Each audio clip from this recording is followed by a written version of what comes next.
Everyone, welcome to the Visual Arts Middle School PLC group. My name is Alicia Montgomery and I'm the moderator for this group.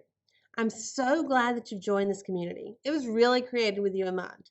Our goal is to collaborate and support each other as we navigate the craziness of teaching middle school visual arts. Whether you are the only one in your system or one of many, we know you're going to find things here that will help you. In order to make this as beneficial as possible for everyone, be sure to set your notifications and check back often to see post discussions and support that are going to be showcased. Please engage in discussions and offer up any support or questions that you may have. Also, share this platform with your friends and coworkers. So this is the second part in our three-part series on surrealism, and this one is going to go through some of the project ideas that you could do with your students as you teach surrealism. So one of those, or the first one that I'm going to talk about, is creating a surreal figure. So with the surreal figure, we take and collage parts from different things to create a figure. And they have to have a head, they have to have a body, and they have to have some type of appendages. So it could be arms and legs, it could be fins, it could be tentacles, it could be whatever they want it to be, but they have to have those things. Then they also have to have some words that describe either something about their character or something that's going on with that. They have to have some images to go with that to help create contrast and balance and emphasis. And then we also usually have some strips that go in the background to help unify everything together. The essential questions that I use with this project are: how can you reassemble images to create a surrealistic effect? And how can you create a unified scene that uses movement and contrast?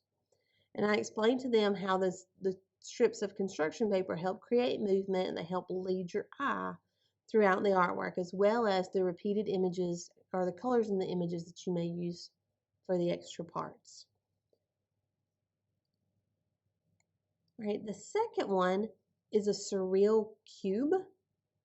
So in this one, we're creating surreal scenes, not just a figure. So I teach students how to measure twice and cut once when they're cutting out their sides for their cardboards. These are 6 by 6 inch square. And so then we talk about how to use X-Acto knives to cut things out very neatly. Make sure you're cutting out all the extra background stuff and parts. And then they make 6 individual scenes. And they arrange that and glue it onto their cardboard pieces. And then we assemble all the pieces together to make a cube, and we use hot glue to join it all together. And I usually let them work in partners for this project if they choose to. If they want to work independently, I allow that as well. And so these are a couple of examples from students. The essential questions that I use with this project are: how can you reassemble the images to create a surrealistic effect? How can you create a unified scene that uses movement and contrast? And how can you combine images to build a single concept across multiple planes? So we talk about how each of your sides needs to have something in common. And the example was they have to have something space related. That was the theme that student chose to use.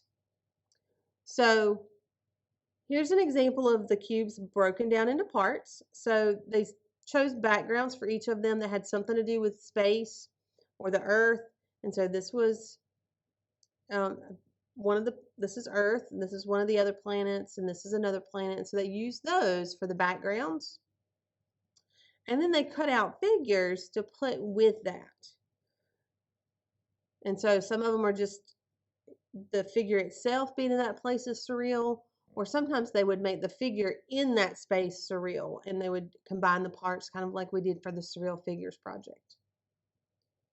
Then once they have all of their pieces done, they will glue those together to look like this. The next project that I do sometimes with my students is to create a surreal scene, but we're using mixed media for this as well. So we're using collage to create the figure. We're using, you can either draw or paint the background, or in this case we chose a digital background. And then we also chose a verb to go with our figure. And we created an effect called wind in that word. So it kind of looks like it's fading or blowing away or is old. All right, so the essential questions for this project, first is how can you reassemble images to create a surrealistic effect? And the second one, how can you use technology to create a unified scene that uses movement and contrast? So the first thing that I have my students do is create their surreal figure. Okay? They could create the whole surreal figure project, or they could just do the figure itself. And then we'll scan this into the computer and we'll cut out just the figure so we don't have any of the extra background stuff. So you would need to make sure that you're using some type of photo editing software that allows you to have layers. You'll need to choose a background. You need to choose whether your students are going to draw or paint it, or if they're just going to choose a digital background. This is just one that we chose from Google, making sure that we had the Creative Commons selected. And so I teach my students how to do that so that we can use that legally. Right, then we combine that all together in the photo editing software.